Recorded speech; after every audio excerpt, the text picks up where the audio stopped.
밀접 접촉자로 분류돼서 자가격리 조치가 내려진 사람이 이 조치를 어기고 외출을 했습니다.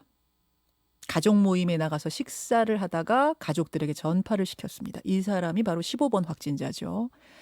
그런가 하면 대구의 신천지 신도는 역시 격리 조치 어기고 4일 동안 전국을 활보했고요. 부산에서는 역시 자가격리 지침 어기고 외식을 하다가 외식하던 중에 확진 통보 받았습니다. 이런 경우에는 처벌을 한다고 해도 처벌이 상당히 미미하죠.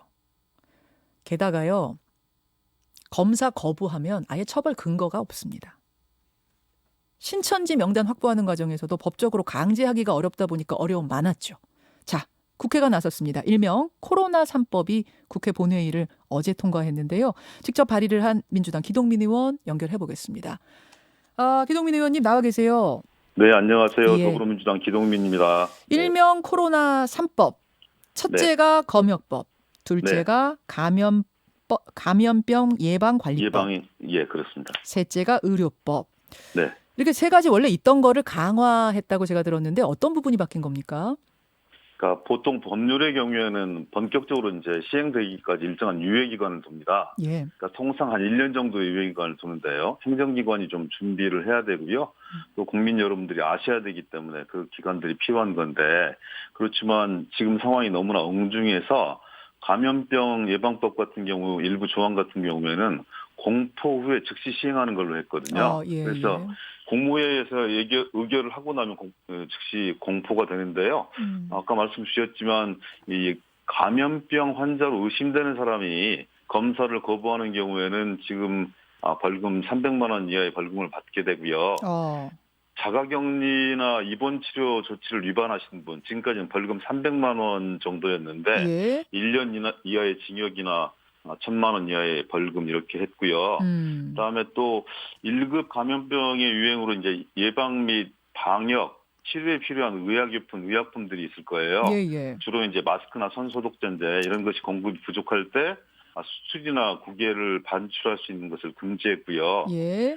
의료기관에서 의약품 처방 조제 시에 이제 환자의 해외 여행력이 있습니다. 그렇죠. 이 정보 제공 시스템 ITS라고 하는데요. 예. 그것을 의무적으로 의료기관이 할 수 있도록 법적으로 강화했고요.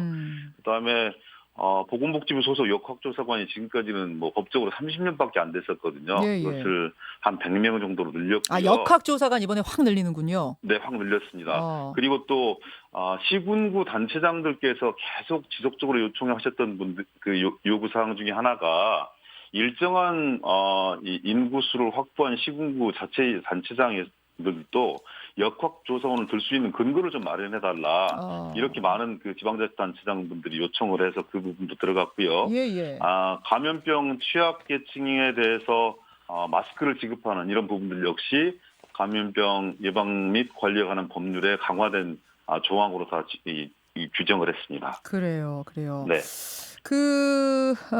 이런 부분도 있더라고요. 검역법 개정안 보니까 네.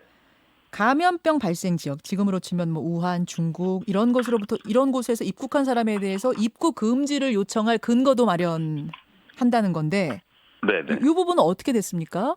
그러니까 지금 이제 출입국관리법이나 검역법에 보면 예. 그 감염병 환자나 또는 감염병 의심자에 대해서 입국의 금지 또는 정지를 요청할 수 있는 법적 근거가 있어요. 근데 그것만으로는 좀 명료하지 않다 그래서 이번 개정안에서는 출입국 금지 또는 이 정지 요청 대상에요. 세계보건기구가 정한 공중보건 위기관리 대상이 되는 감염병 환자가 발생하고 있는 지역으로부터 또는 이 지역을 경유하여 입국하는 외국인을 추가하려고 하는 것이죠. 그래서 좀 더 근거들을 명확하게 하는 이런 법적인 정비를 이뤄냈습니다. 그 말씀은 그러니까 지금은 들어와도 사람별로 의심이 그렇습니다. 돼야 그때야 막을 수 있는데 이제는 그렇습니다. 사람이 증상이 전혀 없더라도 그 지역에서 왔다는 것만으로도 막을 수 있다. 네, 이 지역으로 오는 외국인 다 포함해서 지역에서 오시는 분들에 대한 법적 근거를 명확하게 했습니다. 내국인, 그러니까 우리나라 사람이라고 할지라도. 네, 그렇습니다. 하하. 자, 여기서 좀 생각해 볼 게 뭐냐면요. 네. 사실 이번에 코로나19 발생 초기를 우리가 돌이켜 보면 네. 중국에서 오는 외국인들 입국 금지를 해야 된다 이런 야당 측 주장이 있었고 또 국민들의 얘기들도 있었을 때 갑론을박을 벌이다가 결국 중국 전역에 대해서는 안 하고 후베이성에서 오는 분들에 대해서만 외국인은 입국 금지, 내국인은 전화번호 남기고 집으로 가는 식으로 요렇게 했지 네. 않았습니까? 네, 그렇습니다. 근데 이제 상황이 좀 심각해지니까 그때를 비판하는 분들이 상당히 많으세요. 그때 좀 철저하게 중국으로부터 들어오는 외국인들 다 입국 금지했었어야 되지 않겠느냐. 이거 어떻게 네네. 생각하세요? 그러니까 국민 여러분들께서는 불안과 공포, 충격이 확산되기 때문에 그렇게 말씀 주실 수 있다고 생각합니다. 그렇지만 단계적으로 후베이성에서 나오는 사망자가 중국 내 사망자의 97% 정도를 차지를 했기 때문에 후베이성에 국한시켰던 것이고요. 그리고 이 전염병, 감염병이 가지고 있는 특성상 예. 여행이라든지 아니면 공항에서의 단속 이런 부분들이 일정한 부분 감염병이 확산되는 것을 지연시킬 수는 있지만 예. 이 전 세계적으로 지금 우리나라까지 포함해서 오늘 그 데이터를 보니까 44개국에 확산이 되었더라고요.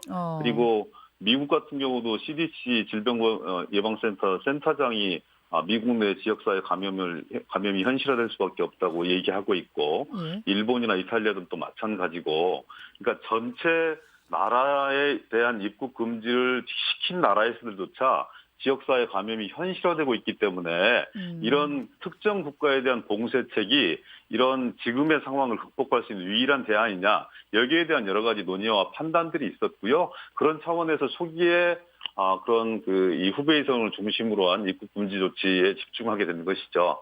지금은 그런 논란이 있습니다만 국민 여러분들께서 말씀 주시는 불안과 공포는 이해를 하겠지만 중국인 입국 금지를 전면화시키지 못했기 때문에 감염병이 확산되었다. 이것도 좀 과도한 그 논리 아닌가 싶고요. 지금은 우리나라의 상황 그리고 지역 감염이 현실화되어 있고 대구 경북 지역에서 많은 그 확진자들이 나오고 있기 때문에 이런 부분들을 집중적으로 관리하는데 우선해야 되는 거 아니냐 이런 판단들을 가지고 있습니다. 저는 사실 조금 이제 궁금한 게 그 당시 초반에 갑론을박이 정치권에서 있을 때도 네. 한국인까지 금지는 아니었잖아요. 거기서 오는 한국인까지 금지는 논외였죠. 어차피. 애초에 한 3만 명 정도가 출입국이 되었었고요. 예, 예. 그리고 지금 규모가 들어서 지금은 한 4천여 분 정도가 되는 거 아니겠습니까? 예, 예. 그러면 우리 4천여 명 중에서도 매일 중국을 어쩔 수 없이 오갈 수밖에 없는 분들이 내국인들이 한 1,000여 분 정도 되세요. 네네. 그럼 잠복기를 한 14일로 보고 네. 그 이전에는 한 3,000명 내지 5,000명 정도 되었다면 그분들을 전부 다 자가격리를 시키고 1:1 감시를 해야 되는 건데 우리 방역 체계의 역량과 능력, 그 방역 당국, 지방자치단체 공무원들의 숫자 이런 부분도 좀 같이 봐야 되는 거 아니겠습니까? 네. 그래서 그런 부분들을 종합적으로 좀 판단해서 단계적 조치들을 취하고 있는 것이기 때문에요.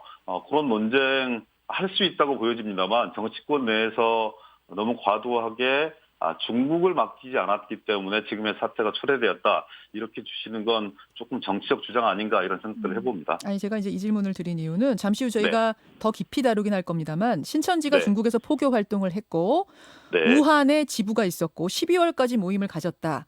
또 홍콩 사우스 차이나 모닝포스트지의 보도에 따르면 그 모임을 갔던 사람들이 1월에 한국 고향으로 돌아갔다라는 것까지 있기 때문에 사실 그 당시에 야당의 주장처럼 중국으로부터 들어오는 외국인을 막았다고 하더라도 한국인은 또 안 막았기 때문에 사실상 그 당시 그렇게 했어도